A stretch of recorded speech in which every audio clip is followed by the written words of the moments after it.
لە پێناو خزمەت بە کۆی ڕەنجبەران کورتەباسێک سەبارەت بە ڕۆمانی ڕۆژی ڕەشی کرێکار لە نووسینی ئەحمەد عەلی خودادادا کە وەک یەکەم بەرهەم و بنچینە لە بواری ئەدەبیاتی کرێکاری لە مێژووی ئێراندا چاوی لێ دەکرێت و بۆ پێشوازی لە ئەوەڵی مانگی مەی ڕۆژی هاوپشتی جیهانی چینی کرێکار لە ساڵی 1398 بەرابەر بە 2019 ئامادەکراوە. نووسین و ئامادەکردنی سەعید ئەمانی. ڕۆمانی ڕۆژی ڕەشی کرێکار کە لە دەی سەرەتای 1300 هەتاوی خراوەتە ژێرچاپ وەک یەکەم ڕۆمانی ئەدەبیاتی کرێکاری ئێران بە ئەژمار دێت. ئەم کتێبە کە ژیانی وەرزێرێکی ئاسایی وێنا کردووە بە وتەی نووسەرەکەی واتە ئەحمەد عەلی خودادادا، ئەگەرچی بەڕواڵەت ڕۆمان و ئەفسانەیە، بەڵام لە ناوەڕۆکدا واقعیاتی ژیانی کۆمەڵایەتی سیاسی پارێزگاکانی ڕۆژاوای ئێران و هەروەها تارانی لە ساڵەکانی 1270 تا 1305 هەتاویدا بە وردی و بە دروستی گێڕاوەتەوە. لە سەردەمێکدا ئەو کۆمەلگای خستۆتە بەرزەڕەبینی زەینی خەباتکارانە و چینایەتی خۆی تازە خەریکە مناسباتی سەرمایەداری لە کۆمەلگای ئێراندا دەردەکەوێ و گەشە دەکات. نووسەر سەبارەت بە بارودۆخی نابەسامانی دێهاتەکان، مناسباتی کۆمەڵایەتی، زوڵم و زۆرداری خاوەن مڵکەکان، تاڵانچێتی دەسەڵاتداران و مفتەخۆری دەست و پەیوەندیەکانی دەوڵەت لەسەر ماڵی خەڵک، نائەمنی ڕێگاوبانەکان و هیتر ڕوانگەیەکی نوێ و وردبینانەی هەیە.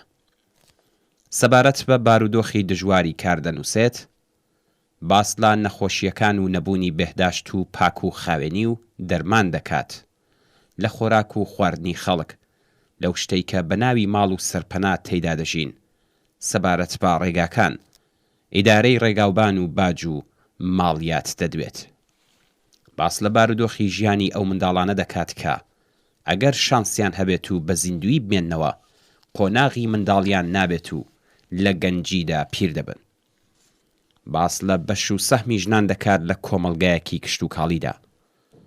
ژن لە ڕۆمانی ڕۆژی ڕەشی کرێکاردا وەک هەموو ڕۆمانەکانی ئەو سەردەما لە ئێران خاوەنی کەسایەتیەکی ئەوتۆ نییە، بەڵام ژنێکە کار دەکات و لە ماڵەوە زیندانی نەکراوە. ئەحمەد عەلی لە ڕوانگەیەکی ئۆمانیستی سۆسیالیستیەوە ڕوانیویەتە کۆمەلگا و ئەوەی بەلای ئەوەوە گرنگ بووە نەک ڕەگەز و نەتەوە و ئاین و پێگەی کۆمەڵایەتی کەسەکان، بەڵکو تەنیا ئینسانبوون بووە و خوازیاری ئەوەیەکە هیچ جیاوازیەک لە نێوان ڕەگەز و نەتەوەکاندا نەکرێت و هەمووان وەک ئینسان و خاوەن پلە و مەوقعیەتی وەک یەک ببیندرێن و گرنگیان پێ بدرێت. لەم بارەیەوە دەنووسێت کورد، تورک، لۆڕ و فارسی یەکسان و ڕەوا نییە جیاوازی لە نێوانیاندا بکرێت. ئەم کتێبە خەریکی ڕوونکردنەوەی زوڵم و ستەم و زۆرداریەکە کە لە شکڵ و شێوازی جۆرا و جۆردا ڕوویانداوە. دنیا لە ڕۆژی ڕەشی کرێکاردا دنیایەکی لێڵ و تاریک و پڕ لە تارماییە.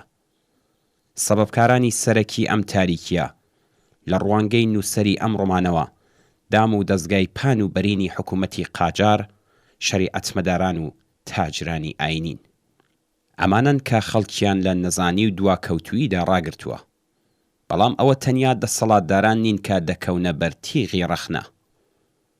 ئەحمەد عەلی هەڵس و کەوتی مەحکومان و ژێردەستانیش دەخاتە ژێر وردبینیەوە. ئەگەر لە شارەکاندا کەسانی زمان لووس و فێڵباس بوونیان هەیە و خەریکی گزە و کڵاو لەسەرنانن، لە ئاواییەکانیشدا خەڵک سادە و ساکار و شەرمێون و ڕواڵەتبینن. ئەم ڕوانگە ڕەخنەگەرانە لایەنێکی مۆدێرن ئەداتە گێڕانەوەیەکی ئەحمەد عەلی لەبەر ئەوەی کە یەکێک لە هێماکانی نزیک بوونەوە لە مۆدێرنیتە ڕوانگەی ڕەخنەگەرانەیە سەبارەت بە ڕابردووی کۆمەڵ، وەک ئەوەی کە چۆن بووین، لەکوێ داین و چیمان دەوێت. بە تێپەڕبوونی کات و تۆیژینەوە لەسەر ژیانی کۆمەڵایەتی دانیشتوانی ئێران، نووسەر بەو ئاکامە دەگات کە توێژی ئاخوندەکان کاریگەریان بووە لەسەر بەناو شیار مانەوەی خەڵک.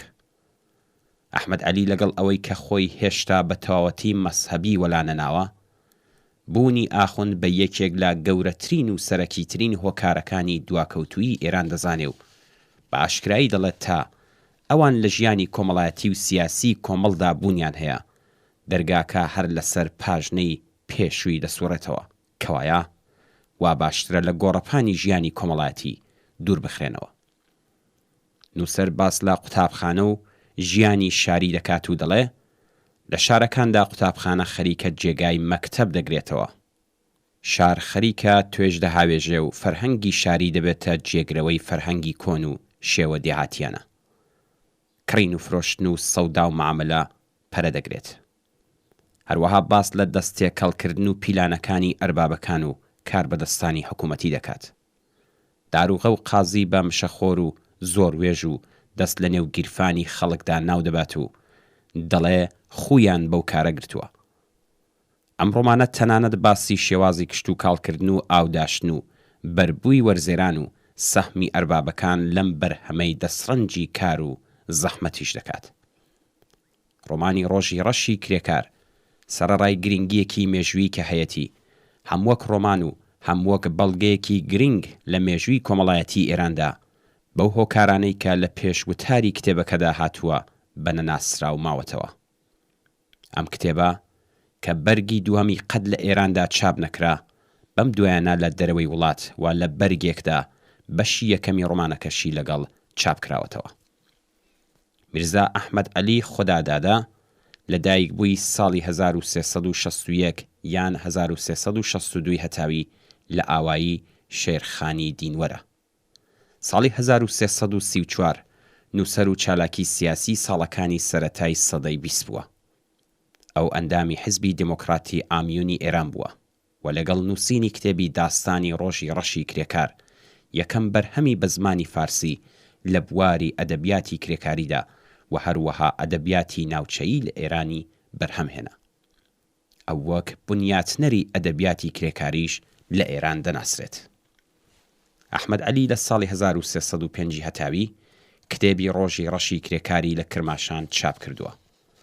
ئەم بەرهەمە لە سەرەتای سەرهەڵدانی ئەدەبیاتی داستانیدا بەرهەم هاتوو لە کەشێکی دێهاتیانە کە بەسەر ناوچەی دینوەری کرماشانی کوردستانی ئێراندا زاڵ بوو نووسرا. لەمڕۆوە دەکرێ بڵین یەکەم بەرهەمی ئەدەبیاتی داستانیە لە ناوچەکەشدا. ئەم ڕۆمانە لە ماوەیەکی کەمدا وەرگێدراوەتە سەر زمانی ڕووسی و لە ساڵی 1935 زاینی لە تاشکەند لە ئوزبەکستان چووە ژێر چاپ. ئەحمەد عەلی لە پێشەکی کتێبەکەیدا دەڵێ لەبەر ئەوەی ڕۆژگار سەری سازگاری لەگەڵ هەژاران و ڕەنجبەران دانیا ئینسانەکانیش بە پێی بارودۆخی سەردەم دەچن بەهانای یەکترەوە. ئەم کەسە بێقەدر و پلە و پایە واتە ئەحمەد کوردی دینوەری بۆ خزمەت بە عالەمی بەشەریەت بە پێچەوانەی نووسەرانی بە تەوامانە کتێبەکەی بە ناوی چینی کرێکار و کۆی ڕەنجبەرانەوە پێشکەش دەکات. مەبەست لە نووسینی ئەم کۆمەڵەیەکە بەڕواڵەت ڕۆمان و ئەفسانەن و لە ناوەڕۆکدا ڕاستیەکی پاڵاوتن سەبارەت بە ژیانی زەحمەتکێشان پێشکەشی بارگای تاک بە تاکی بەشەریەت دەکات و دەڵێ هیوادارم جیاوازی هەبێت لەگەڵ هەموو ئەو نووسراوە و گۆڤارانەی لەلایەن دەسەڵاتداران و سەرۆسمەندانەوە بە ئاوێتەکردنی هەزاران ڕاستی و ساختە و کەڵک و درۆ دەڕازێنرێنەوە وا ببێتە سەرەتایەک بۆ ئایندەگان و چاوەڕوانم کەس بە چاوی سووک سەیری کەسی تر نەکات و تەمەنێک بەخۆ بەزلزانی و تەکەبوری ئاوێتە بە نەزانیەوە بەسەر نەبات. فارس، کورد، تورک و ئەوانی تر بە چاوی ڕێزەوە لە یەکتر بڕوان و دوور بکەونەوە لا دڕندەخووی لا